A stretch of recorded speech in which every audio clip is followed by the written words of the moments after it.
right, nice job. Good set. Let's do some social kick. And we're back. We're back. We're back. All right. Well, I'm Justin. I'm John. I'm Carlene. And I'm still Brian. And I'm a timekeeper. You mean old man historian. So, yeah, we have a guest today. My former coach, somewhat a former coach. Sort of former coach. She's coached me a little bit. We have Carlene on deck today. Hello. Pun intended. But before then, what are you drinking now? One of my favorites. Modelo Especial. Luke, what are you drinking? Would you pass me those 2 beers, please? Was it both of them? Wow. You want both of them? Okay, Edward 40 Hayes. Justin, are you drinking Thank one you very of much. your favorite beers from John's fridge? Yes, I am. Oh, that was pretty impressive. They can open a beer anyway. Cheers, brother. Cheers. All right, I guess we don't need to introduce your beer. All right, I'm still on the Voodoo Ranger. Now I'm on the Imperial IPA, moving down the IPA path. And Carlene, what are you drinking? Nothing, And why are you not drinking anything? because then I'll fall asleep. All right, Brian, what are you drinking? Cheers And cheers to you joining us. Thank you. Here's the staying awake. I'm drinking a Anchor Steam I need to beer. get those San out of Francisco our- beer. San Francisco Get Classic. those out of our One of the top 8 breweries in the I don't mind area. it, but it just The fit in there. seasonal ones are forever. coming out. Oh, no, The you seasonal brought ones those. They were new. Maybe I drink all the ones there. We have an extra guest on the side, but anywho. So, Carlene, for every guest we have, we always ask, what was your last race, and do you remember it? My last race was the 200 fly at 2008 Olympic Trials, and it was pretty rough. Oh, man. Yeah, it was bad. That's one piece of advice I always give to kids when they are finishing up their careers is never have your most important meet be your last meet. Have it be always have something on the horizon, because I think if I would have done trials and planned to do nationals that summer, I would have swam better at trials, and then I could have either been done or been like, oh, I feel good, I'm going to go swim nationals now. I wish I would have just had something else in the schedule. Yeah. We talked about that a lot. Yeah, that's... I didn't know that. What was rough about it? I added 6 seconds. Ooh. Oh, I did get last though. Did get All last. right, there you go. Didn't get last. Didn't get Didn't last. make the cut, but didn't get last. Let's go a little bit deeper into that race. Break the race down for me. Talk me through the lead up to the race. Your taper, What did you qualify in? training. I will say, and I know that this is such a cop out, but I did not like the suit I was wearing. I was wearing one of the new tier kind of neoprene ones, and I hadn't trained in it. I just stuck with swimming in the Tracer Light. It got like a bunch of water in it, and it was ballooning out while I was swimming. And in the 100, it was fine, but in the 200, it was rough. So you had the 100 before. Had the 100 before and went How'd like that a go? 10th off my best time, maybe 3 tenths off my best So time. right there, more Yeah. or less. Wanted Were you- to make were- semis, but that didn't happen. What place did you get? Do you remember? Not Roughly. anywhere close. If you had done your best time, what would you have 50th. gone? I think I would have been maybe 30th if I had gone my best time, and I think if I would have got my goal time, I would have made semis. But Oh, that's pretty solid. How were you feeling before the race, like before you tapered and stuff? so How do you feel? nervous. I was feeling really In the water. good. I was feeling really good up until the meet, and then because we went to that pre-meet in Omaha, the Swimvitational, and I felt pretty good at that meet. And then at trials, just trials. I'm nervous. Why were you so nervous? Because to be frank, the chance of you coming top 2 was very slim. So you I just think nervous. it was the last meet thing. I think I That's what it knew was. that it was my last meet ever, and this was going to be like the end. This was the end. When I swam my whole life, but I didn't really get good till I got to college. So like actually being at high level meets was still pretty relatively new to me. Like if I had been to trials when I was in high school or something, then I think I maybe would have been in a better position. But I just wasn't that good in high school. So. How much time did you drop from high school to college in the 2 fly? Yards. Let's Yards. do yards. Like 20 seconds. Dang. Wow. And you were a good So high school pretty- swimmer. Did you I was make? okay. Did you make states? We don't have states here. Yeah. Did you make the northern states? The CCS is what we call it I in made California. CCS, yeah. I made So you were a finals. good high school swimmer. I was like solid high school swimmer. You weren't a two. Barely You all weren't a American. 240, 200 fly in high school. No. So 20 seconds was a significant drop But for I somebody never who was. thought of myself as being a 2 flyer until I got to college. I was like, I'm going to go to college. I'm going to swim the 100 fly and the 100 back. Mhm. That was it. How did that change in the course of your college career? What do you mean? How did you become a 200 flyer? I like never really had like people to train with. So when I got to college and I could do just fly sets, I found that I was pretty good at doing more distance fly stuff. I remember when I was a freshman, around like maybe October, November, we did just some Wednesday afternoon, we came to practice. It was like 10 300s fly. And I was like, this is insane. Brian, your favorite set that you did. But it was 10 300s fly, and it was descend 1 to 3, descend 4 to 6, descend 7 to 9, and then hold 10. And I think on number 10, I went like 310 or something. Holy and they cow. were like, you should probably swim the 2 fly more. And I was like, yeah, maybe I should swim the 2 fly. I'm holding my shoulder. But I was just like I could lock in and just go forever. And so. Jesus. I remember. Oh, sorry, go ahead. Go ahead. Did you swim like distance events when you were in high school at all? No. Jeez, that's crazy. I remember seeing you swim for the first time was after you were retired, and you just swam up, I don't know, coaches race or something, and your underwaters were fantastic. This is after you retired. And so there's no doubt your yards was great for that. How often did you get to practice and race long course? How many 200 flies long course did you get to race with only 3 turns? Any. I hardly ever did long course races in high school. I mean, we would like go to meets every once in a while, but even after high school, because that's when you got so much faster. I think every Saturday we'd swim long course. And how often did you race it? Did you go to the Grand Prix and stuff? No, I mean, we really only swam long course in the summer. And so like I made my cut, I think the summer after my junior year, and then I was like, oh, that's cool. And then I ran into one of my old coaches. You made the cut in yards. No. You made it in long course meters? Yeah, you have to make it in meters. Yeah. I don't know. So you have to make it in meters. So I made it that summer after my junior year, and that was still 2 years out from trials. And so I was like, oh, that's pretty cool. Awesome. Well, got 1 more year. Cool. Whatever. And then I ran into one of my old coaches at a meet during my senior year of swimming. And he was like, oh, I'll see you in Omaha. And I was like, oh, I don't know if I'm going to go. And he's like, you have to go. What do you mean you're not going to go? This is a once in a lifetime thing. You're not going to keep swimming after this, I'm assuming. So, you got to go. And then I was like, what am I saying? Of course I have to go to big trials. So then I like changed all my classes and made sure that I could stay in school just another year or another semester so that I could kind of keep getting scholarship until as long as I could. And then. Is that why your coach... That coach said as your last race, and it was your last race, that because you're losing scholarships and ability to be able to swim? Why was it your last race? How old were you in 2008? 23. But back then there was no real pro anything. Like you really couldn't make money from swimming, and I was ready to come home, and there was just there was nothing in my mind saying like. There would be no reason for me to keep swimming, I guess, besides pleasure. Just what it was back then. Exactly. Right? It's like once you got done with collegiate swimming, you were pretty much done. And I think the fact that I got to swim 1 more year was pretty special. So, yeah.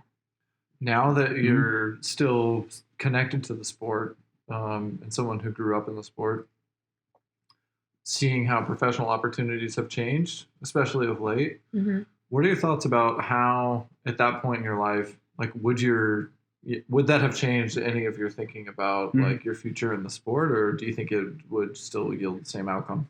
I bet it would yield the same outcome. I think if I was making like consistently, making finals at NCAAs and like being in the top, for in the NCAA, then I think I maybe would have had a better chance of being drafted or something like that. But I don't think I ever thought of myself as being in that upper level tier.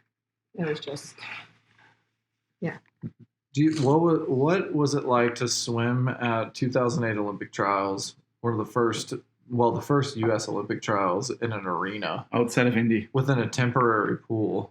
What are your most vivid memories besides it being your last meet? What are some of like your vivid memories about your first Olympic trials, and also just what it's like to swim inside an arena? I mean, swimming indoors was not that weird, just because we always swam indoors in college, so that wasn't that weird to me. But the fact that it was like the clean deck and everything, that was really cool. I don't know. I just remember being there and just being like, soak it up. This is so cool. You are probably never going to be here again. And yeah, it was really, and maybe that was something else, was I was like so in awe of the meet that I couldn't focus on the meet, and I think that's why we went to the Swim Invitational, but clearly that didn't quite work for me. But there's a good chance you are going to be there again one day as a coach. Maybe. I mean, Carlene's now, what do you do now? So I coach 13-14s for a local swim club. What's his name? Palo Alto Stanford Aquatics. Yeah, one of the top clubs in the Bay Area. Go rink. Yeah, go rink. And you got some really, you never know where this is going to take you. Yeah, I've talked with Tony about that a few times, and I think if I had a 13-14 that made Olympic trials, I'd get to go. But otherwise, I think I'm more valuable staying at home and holding down the fort at home while Tony's at trials with any of our qualifiers. For now.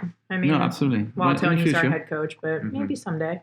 But dating back to growing up in the Bay Area swimming, who all did you swim for, and what was it like for you growing up here? Because like you said, you made a huge leap from age group to college. What was it like swimming here, and what do you think changed it when you got to college? So when I was here, I swam for San Jose Aquatics growing up, and there was a lot of, I don't know, there's just like some political turmoil, I think, going on when I was getting older. And so I had to change clubs when I was like 16, maybe. And I tried out at Santa Clara, and it just kicked my ass. It was so hard. I just couldn't do it. What was the tryout like? Oh my It was just practice. Like a but I mean, tryout? Oh, Like no.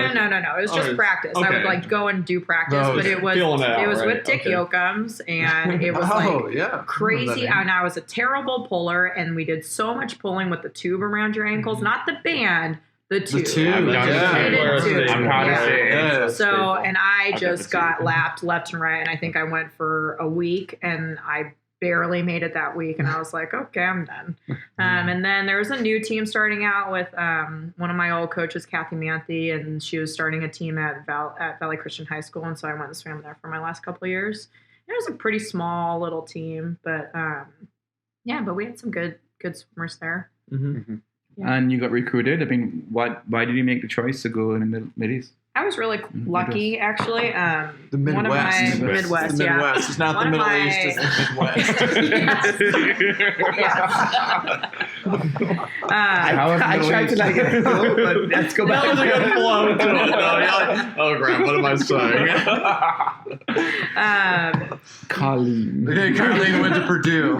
Yeah, I went to Indiana, Purdue, which is in the Indiana. Midwest. Yeah. Actually, my high school coach, who I ended up coaching with after school, she went to Purdue, and so she, I kept telling her, I was like, I just want to go to school and swim. That's all I want to do is go to school and swim. Like, who will let me come swim for them? And I had sent out a ton of emails, and nobody responded to me. And then I went on a recruiting trip to UCSD, which was D2 at the time. And then, they were D2 at the time. And then I went and talked with UC Davis, but Davis was in the process of moving to D1. And so they told me, if I went there, that they would be on, I forget what it's called, but when you're transitioning, like you can't have any kids go to NCAAs for the first 4 years. Right. Oh. And so that would be my freshman year. And I was like, I know I'm not that good, but I really hope I get to go to NCAAs. So that's going to have to be a no. And then Purdue, Marissa was like, well, just go check it out. It's D1. They're up and coming. Just go check it out. And so I went on a recruiting trip. Marissa was Marissa. Oh, sorry. Yeah. Marissa was my high school coach. Marissa was my high school coach. You she swam went- at Purdue. Who swam at Purdue for my coach at Purdue. Swam internationally. A few meets, right? Yeah, she went to the World Cup in Brazil. Okay, Yeah. yeah. So a good swimmer. That was her last meet, I think. And so she got me on a recruiting trip there, and I went on my recruiting trip, and it was really good, but I think I still really wanted to stay close to home, and then I didn't get into UCSD. And so I was like, hey, Purdue, I'm coming. And so I ended up going to Purdue, and it was the best, lucky thing that ever happened to me. It was That's great. What was your great fit. recruiting trip like? At Purdue? Hmm?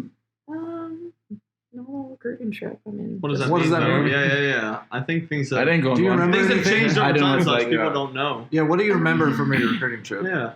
I think we swam a little bit on our own, and Wow. we shadowed practice. I don't know. It was pretty normal. I think we probably went to a party, and then I flew home the next day. Well, that's It was pretty. Were you not intimidated by the cold, being a California girl, born and raised? Yes, I remember. I remember getting there and like wearing all my winter coats. I like borrowed ski gear from people because I was so afraid of it being cold. And it was in March. I was super late on recruiting.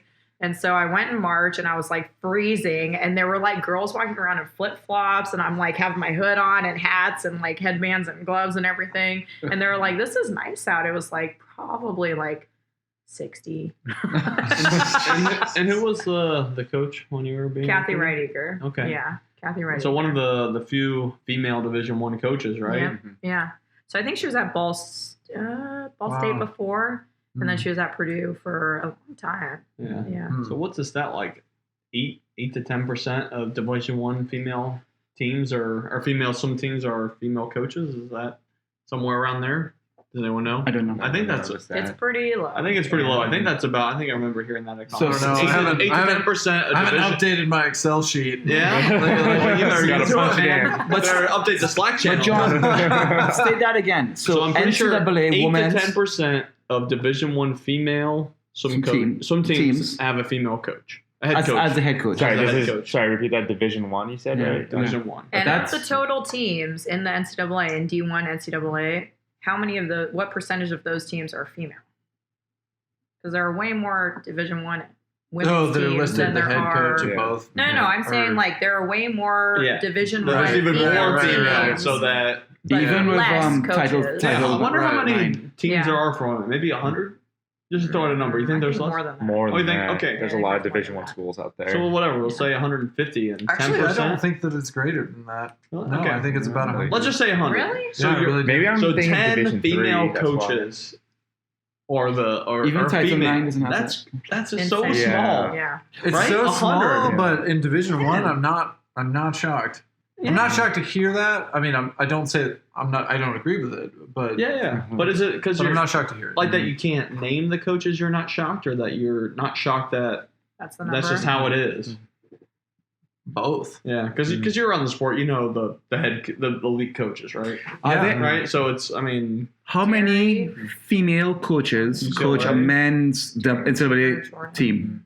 Sorry, say that. Sorry, how many female coaches coach an NCAA men's team?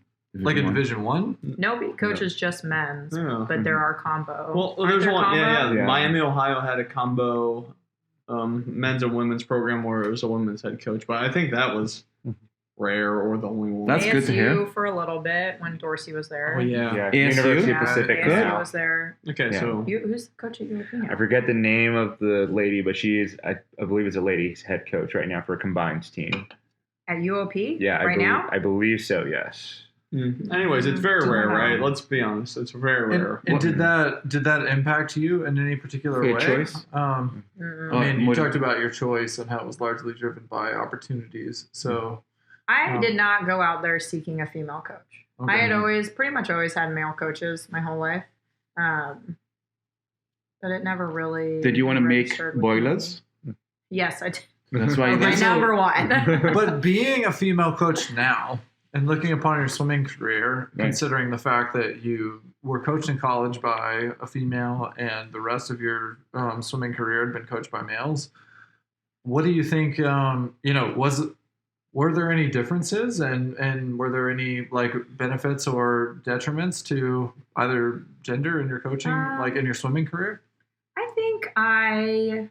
I think I take things from both genders of coaches that I've had, and I would say my most influential coaches that I had were Kathy Reidiger for sure, Dan Ross, who was the Purdue men's coach who I swam with during my 5th year, Mhm. and then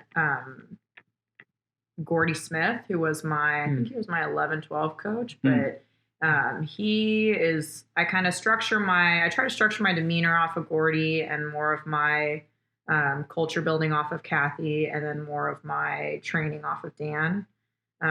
With all the other coaches that I've had the opportunity to coach with over the years. But I think as far as culture building, I was lucky enough to go to the USA Swimming Leadership Summit this past year, and Susan Teeter was one of our keynote speakers, and she was phenomenal at talking about culture building. And I was happy to hear that a lot of the stuff that I already do with my team she talked about, but there were just so many more good ideas about how much better having that strong team culture impacted the swimmers. And I've seen that, the more I've worked on team culture, the faster my kids have become. I mean, last year they were just, a 10th off of breaking a NAG record in a relay. And I just had a girl that was named to the National Select camp this last year, so it's just the more I build that culture and the more I get the kids invested in each other, the better they swim. Example, what does team culture mean to you? What's one exercise you might do with the kids to have them bond or get to know each other better or be part of?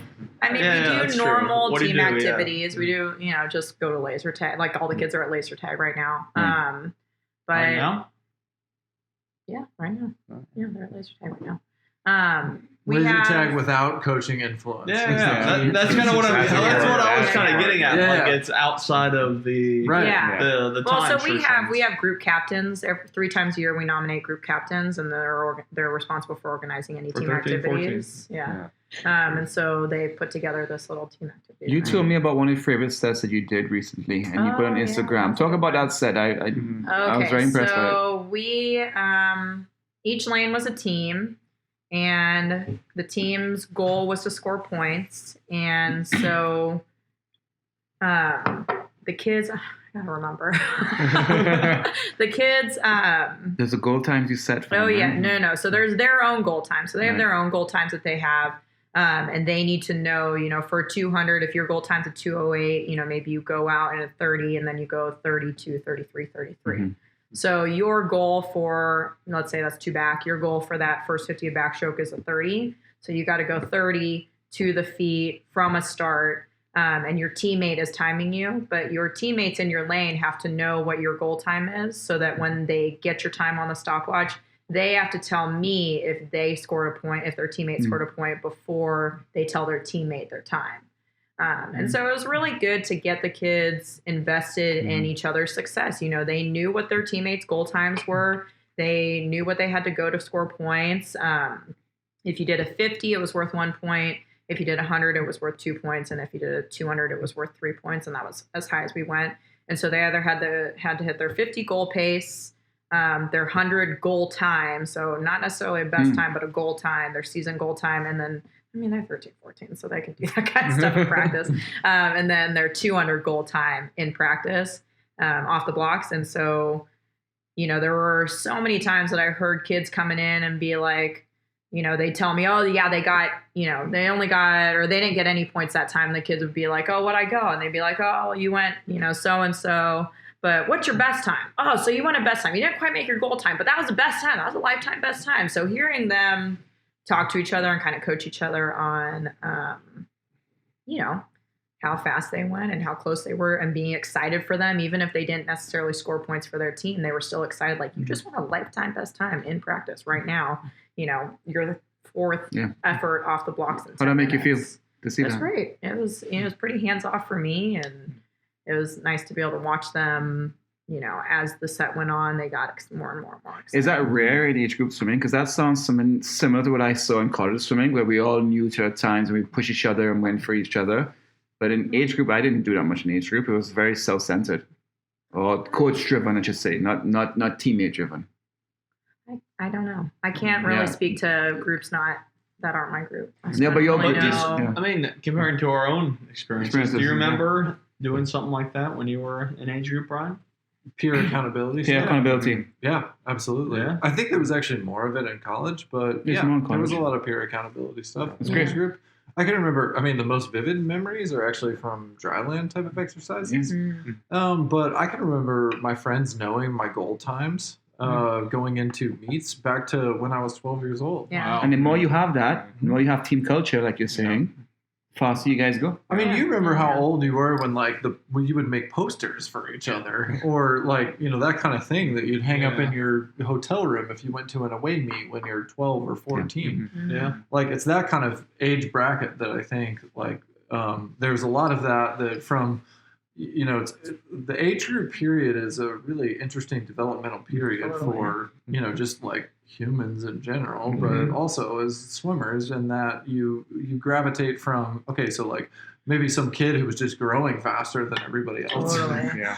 To like figuring out like, okay, maybe this is something that I do pretty well, or maybe I just work really hard and I channel myself into it, to, building culture within your, building a community within your friend group. So even more reason to have a more gender neutral leadership environment around you. I mean, what's the gender breakdown of coaches in age group in USA swimming? 70-30. It's more. There's more female male. coaches in USA Swimming, The but male. they're more younger. Well, I think there's The more younger you female go- than male. There's more female coaches than Male, male. The which in younger USA you go, the Swimming. more female Which But coaches. the younger you go, the more interesting. females there are. At the Yeah, highest yeah. levels, like when we go to junior nationals and stuff, like there are. How many you can count them on deck? Probably You can count them on deck Oh yeah, at junior nationals. 10 to 20. maybe 20. But Yeah. I mean, we've been trying to like organize women in coaching. Yeah, I was so very impressed by that we've recently. been like having socials whenever we go to junior nationals, and even if it's just like thrown together at the last minute, we'll be like, who's got a nearby hotel? Let's all meet there and just Excellent. talk, Yep. and just make some friends. And so at this last junior nationals, Dana Kirk actually organized a really good one where we Great. all went out to dinner, and then we all went, there was another coaches social going on, just a general one. And so we all went out to dinner, and then all of us went to the general coaches social afterwards, but there were probably like 20 women there, college coaches and age group coaches. So it was great. Yeah. I think Shout out that's to the Dana. that's the tough part. I've talked to female coaches like Dana and Laura and great coaches where it's like you're a female coach, you're coaching junior national caliber swimmers, but you don't want to be recognized just because you're a female coach. Yeah. They don't Of want to course not. recognize it either. So But- it's kind of this dichotomy or this issue or this catch-22 where it's like, all right, we want to be recognized, we want to move up the female coaching spectrum, but we don't want to have it just because we're female coaches. But We I mean, want to it's have it already for good swimmers. happening. Like the But- head women's open water coach for the Olympics Yeah. is Catherine Vogt. Yeah. So Yeah, maybe yeah. it just takes time, right? But Or it you just need takes to- it definitely takes time to. It just is going to grow and grow and grow and grow and grow, and before we know it, it's But it has to be More a conscious 50-50. culture, John, as well. I mean, you compare girls in tech, for instance, and women in tech and leaders in tech, and not just women, but also Latinos and blacks in tech and what have you. It needs to be a conscious culture around that where we need to be aware of it and make a reason, have a level playing field for us to have that in it, because there is a huge unconscious bias in where we are, especially in swimming. And I wonder, do you get like appearances or support from the female coaches who have excelled and have reached the highest levels? Do they come back to you and give you like advice? And is there solidarity in it? It's all from the Terrys of the world and what's the ISL head coach and Cindy Gallagher. and Melanie Marshall, Yeah. I mean, when I see them, I hardly ever get to see them on deck though. Yeah, It's like yeah, we're it's hardly different, ever right? at the same. But do they meets. come to conferences or are they giving lectures at ASCA and things But like do this? they get invited to the Do they- conference? That's part of the issue is that they don't I mean, get do invited they? to speak. I mean, I don't that's know. where it gets and I mean, like the- this year, Dana got invited to speak at our NorCal Coaches Clinic. Like I Great. got invited to speak a few years Yeah, ago, but yeah. ASCA just took over our NorCal Coaches Clinic, and they haven't published a. It's in January. I don't think I've seen like a schedule yet, but Yeah. Dana already told us that she thinks she's the only woman, and she's the last talk on Sunday. Mhm. She's gonna stay for the. I mean, we're all gonna And- stay because she's our. She's a great coach. yeah, she's a And an fantastic Olympian, coach and an right? Olympian. I mean, yeah. so it's not like she's whatever. Yeah. Joe Schmo, Justin Huynh from But down the street. unfortunately- right? I mean, Hey, to be she's- fair, guess who's my master's coach right now? Dana Yeah, Kerr. Dana, because Dana does everything. I thought she was a good coach, John. yeah, what do you go, Justin?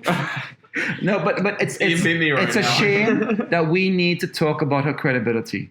Yeah, Right. Yeah, definitely. It's a complete shame. When you can find and tech any- did too. Yeah. I mean, she has not only the performance credibility, but also the athletes. I would love to know what if I walked on deck at a Cabana club and say, "Hey, I'm Luke Paddington. I swam for here. I coach these people. Would I get a job?" And they probably say, "No problem." And what scrutiny I would get if I was a woman? Would there be more, or We would can they have the arrange same? this. It Yeah, what are you depends. wearing in your It Cabana depends Club on- audition? Well, it depends on What do you what mean? where you are looking to coach. Is it harder for you to get into the field? No, For you to get into but that's because I had opportunities with Marissa, Right. and that Hey, was it's a huge my. sport. I mean, I will say I I had opportunities with Marissa. So I came back from school and I didn't know what I wanted to do, but I knew I liked swimming. So Marissa was like, well, you want to, coach with me for a little bit. So I coached with her for a few years. And then after, I really caught the bug, I thought, just as I think every young coach thinks, I want to coach college. And so I went to Santa Clara and I coached with the national team there. And I ended up leaving that just because I was, feeling a little burned out. And I was told that I couldn't move up because I was getting married that summer. And I, when that, and it was truly, I think, I know that it was truly them thinking this is in my best interest, but I just, I was like, what, that's not going to fly for me. I'm really sorry. You divorced him. No. Peace out. It's one of those things where I was, when I got done with that, I was taking some time off and I didn't even know if I wanted to keep coaching, but I looked at all the coaches in the area and I said, who would I want to be mentored by if I could be mentored by anybody? And Tony was at the top of my list, Tony and Steve Morsilli and Abby Lou. And Tony was at the top of my list. Abby's team was still pretty new. And so I think I just saw Tony as, Abby's a fantastic coach. It could have gone both directions, I think. But, Tony was local and, I knew that he was working with some postgrads at the time. So I was like, well, maybe I still do want to do college coaching. So can I come volunteer? So I had a meeting with him and I was like, I think I want to volunteer for you. And he's like, well, I don't really have any volunteer positions, but I got a job for you. And I was like, oh, let me think about it. And it was this 13, 14 job that I have right now. And, extremely important developmental age. But I still feel really lucky that this position happened to open up at the time that I happened to be talking to Tony. And this is really, after being with this group for a couple of years, this is really the age group that I feel that I can be the most instrumental. Yeah, like make the most difference and be the most impactful on making sure these kids grow up to be not just really great swimmers, but really successful people, that they can handle stress and they can be high level athletes and still be, really great students and still do internships and not just fall apart. But let's not overlook the influence of people like Marissa Watts did to you. Because totally. She was my head coach as well when I coached with her. Yeah. And she leads a team, at one time it was the largest female high school team in the country. Yeah.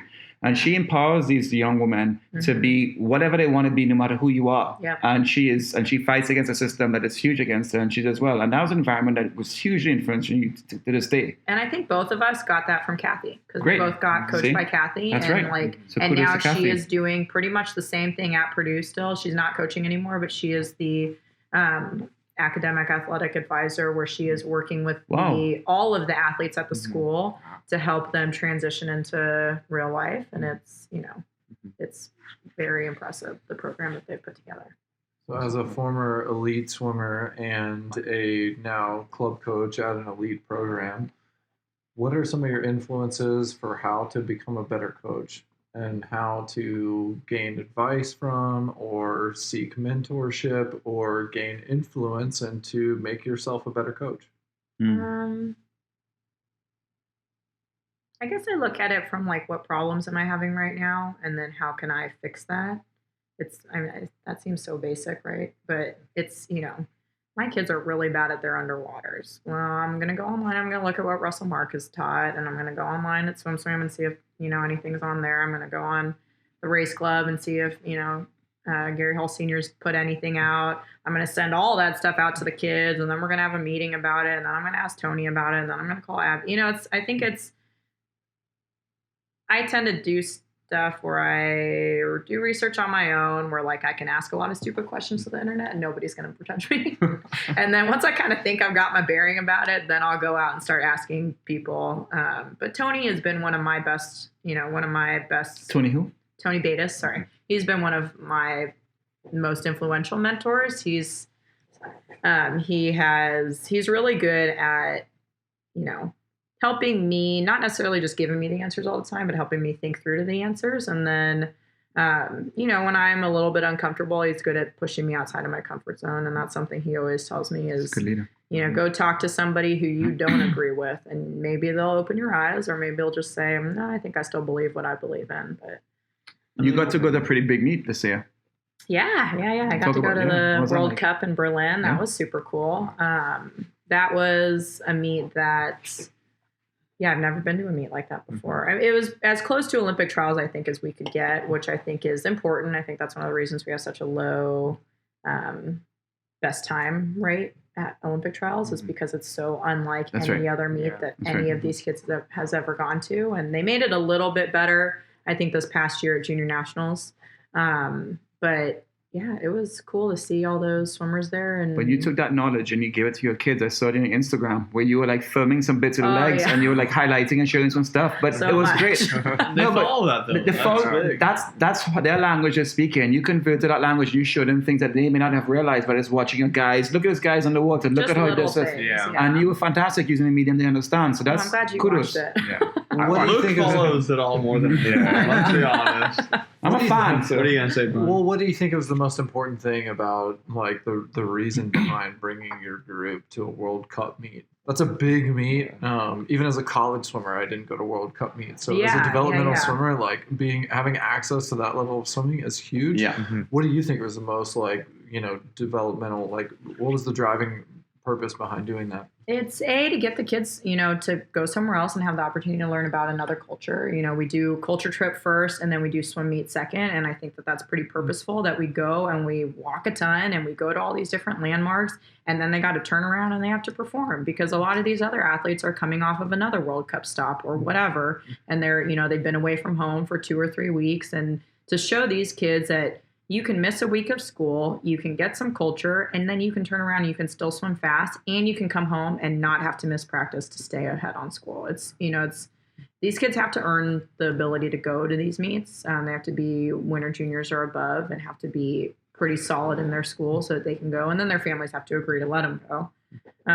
But I think it's almost throwing as much stuff at them, throwing as much adversity at them as we can, and then still seeing how they perform. And for the most part, it was a really good meet, I thought, considering. Kudos. I struggled with traveling 14 hours on a bus. Totally. And then spending the night in a hotel room with 3 other guys. Mm-hmm. And then waking up the next morning at 6 a.m. to go and swim this race and these races. I struggled with that. It was really hard. So we talk to the kids about that all the time, about, there are some meets when you go to these, let's say you get selected to a World University game team. Right. You might have to walk a mile from the hotel that you're staying at to the bus stop, and then from the bus stop again to, the meet, and then maybe your bus gets stuck in traffic and you don't show up to the meet until 30 minutes before the session's supposed to start. You have to figure out how to get ready to swim fast no matter what, because, there have been meets before where things happen that we don't know they're going to happen, and the kids still have to, we've had JOs that have been rained out so bad that we do time finals in the morning. It's,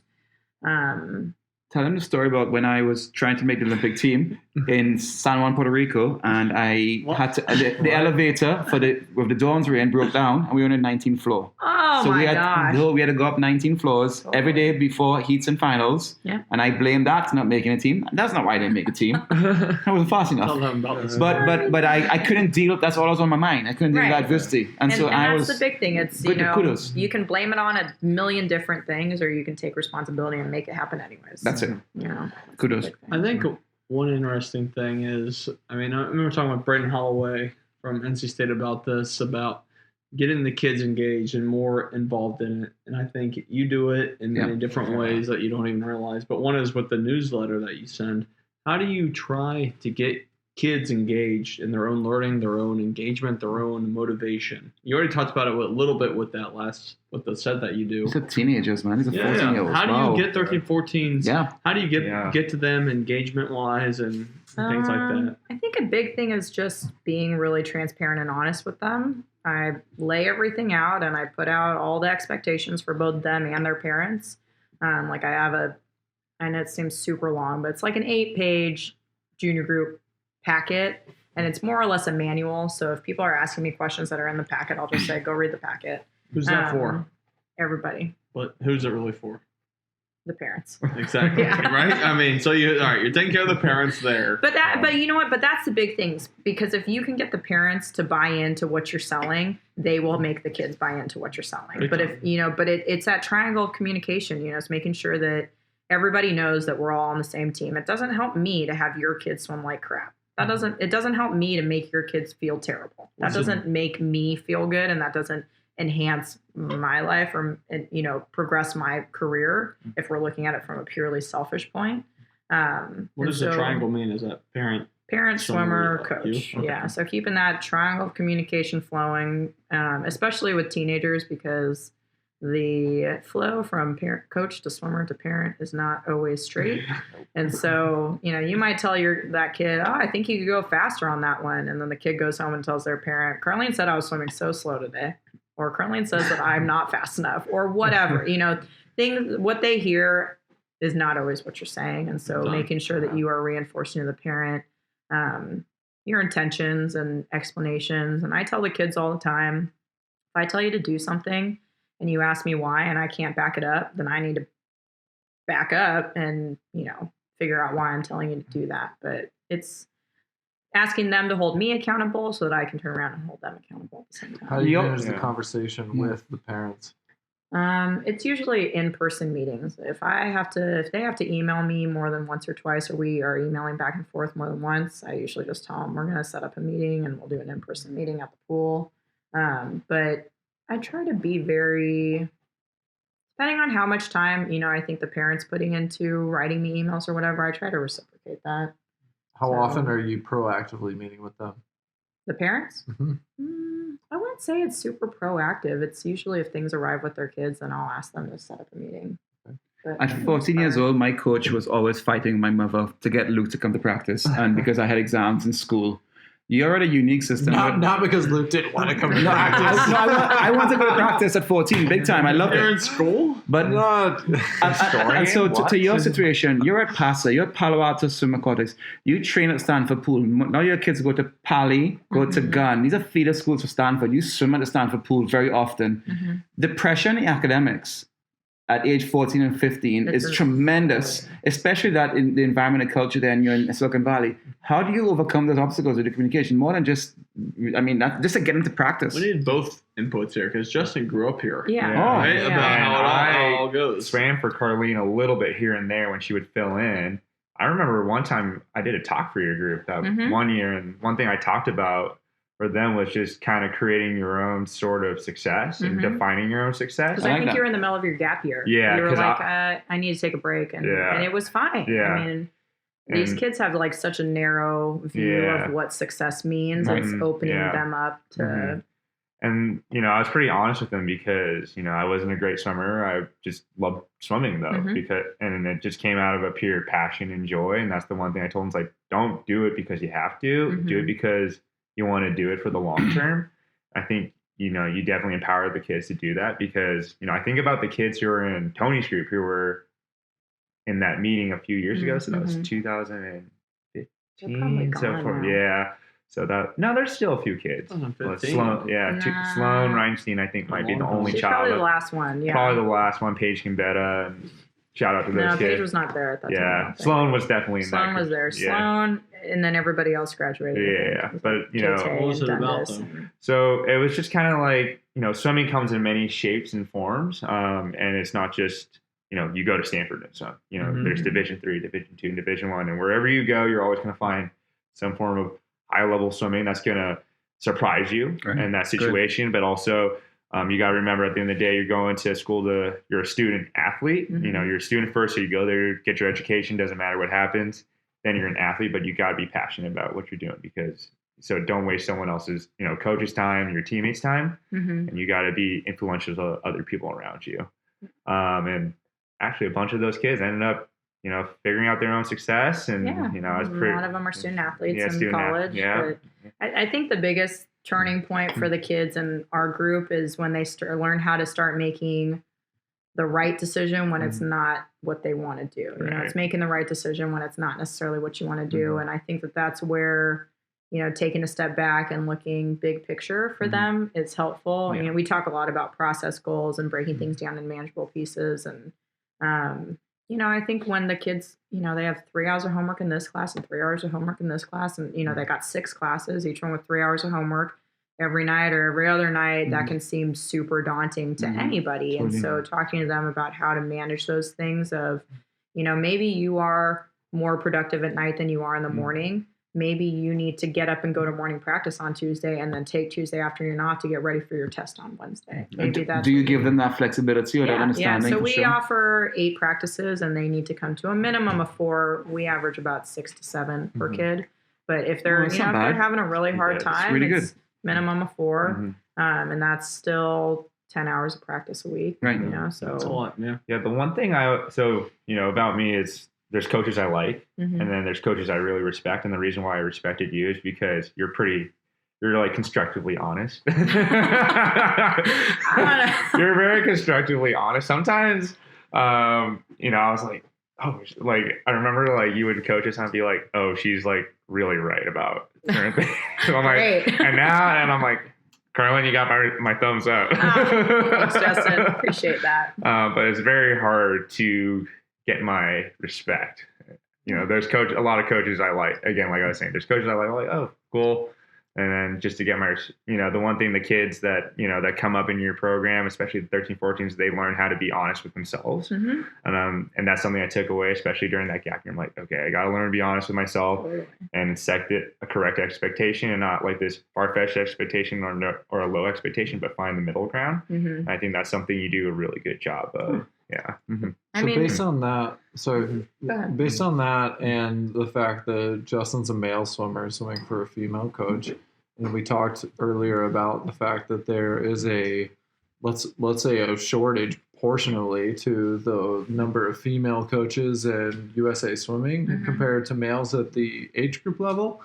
And then at the collegiate level, we're only talking about 10% or less of Division I programs that have a female head coach. What do you think is needed to, and do you even think it matters to have female coaches have the same sort of share or presence at the elite levels of swimming? I definitely think it matters, but it's hard for me to speak to that because I don't think that that's something that I desire. So it's hard for me to talk about what is necessary to get there because I just have not really put as much thought into that. Because it's not one of my goals. I would talk to somebody who wants to be, like Molly, my friend Molly Belk. She's the assistant at Purdue right now, and she was at Manhattan College before as a head coach, and she did a phenomenal job. I think they rewrote the record board in the year that she was there. And I think she wants to, be a high-level D1 college coach, head coach. And right now she's an assistant, but I mean, being an assistant coach, and I'm not saying that, girls or boys are not equal at doing this, but being an assistant coach is grueling. Like, I cannot believe how many people she is talking to on a daily. Like, she's talking to spans of kids that are never going to be in school together because they're 5 years apart, because that's how much you can talk to recruits right now. Like, it's insane the amount of work that she puts into being an assistant, and she puts into being a recruiter in addition to being a phenomenal coach. So, she might be another interviewer for you. When Justin was just talking and what you just mentioned, I think one thing that makes a really good coach, and it doesn't matter what gender you are, is this how well you can inspire somebody to greatness in your way. And I think about you and I swimming this morning in that set. And you inspired me this morning. You don't know this, but you inspired me in that set this morning. And you talk about inspiring me. I mean, just the fact that you were on deck and you took that workout so seriously, and you were like getting up for that 4 or 5 days, and you were really psyching yourself up to go. I was like, Luke, stop slacking, let's get going. But little things like the fact that you gave constructive criticism to him and you were that leader, you continue inspiring people to greatness. And you can eventually get there when the right person becomes great. When I was being coached by Carlene, and when Tony goes away, some of the kids think, oh, it's easy. No, you got to bring it. No. Every time it was Carlene, I'm like, you better bring it. Well, because it's, when Tony's gone, and it doesn't happen anymore so much because most of the kids that are in that senior group came through my group. But it's, if they are slacking off or goofing around, it's not about disrespecting me. It's about disrespecting their own training and disrespecting their own swimming. Because if they're, if you are not in it enough to be serious when your head coach is gone, then who are you really doing this for? Absolutely. Get back to what your goals are and why you're here. You don't wake up at 4 a.m. to go to practice because, you don't want your coach to be mad at you. You wake up because you have goals that you want to achieve. maybe that was a little bit different. Maybe I was a little bit older too, so it never really mattered. But also, I think just the message that inspired me that previous year, going from 14 to 15, when I took that full year, and then going to that half year was like, okay, if Carlene has to coach me in a session, I trust whatever she says. So I'm gonna if wrap. she says jump off the cliff, I might do it. I'm gonna wrap this up with one last question to you. You talk about your constructive criticism. Give us one word or one sentence that describes the social kick so far, and we're gonna wrap it up there. How have your observation been a social kick, and the four of us jokers what we're doing? And let's end it on that one. Coach Carlene Takaki. I don't know. There's so much We're your that you friend. guys do. Because but she's so much here for One all word. of them. No, I don't know. Right? Oh, I'm The here. people don't like I'm in understand house. that. She's in the I'm house for all of them. Yes. Those don't know Yeah. Carlene is my wife. Yeah. If that wasn't made clear earlier. So she's here somewhere You can say during all this jokey, nonsense. annoying, And all this insightful. No, I She think can- that you guys are There. no deep thinkers. You guys are deep thinkers. You talk about stuff on a very deep level, and I think it's fun. You know, you guys talk about things that are super fun, but not everybody has swim friends like we do that can talk swimming all the time. Right. So I think it's nice for people to be able to relate to swimming on a more social level all over the place. I'm very thankful Boom. for that. Yeah, I'll take that comment. Cheers. Leave it at that. Thank you very much. Yeah, Thanks thank to you. Carlene. Thank you, See you next Carlene. time. Yeah. Bye.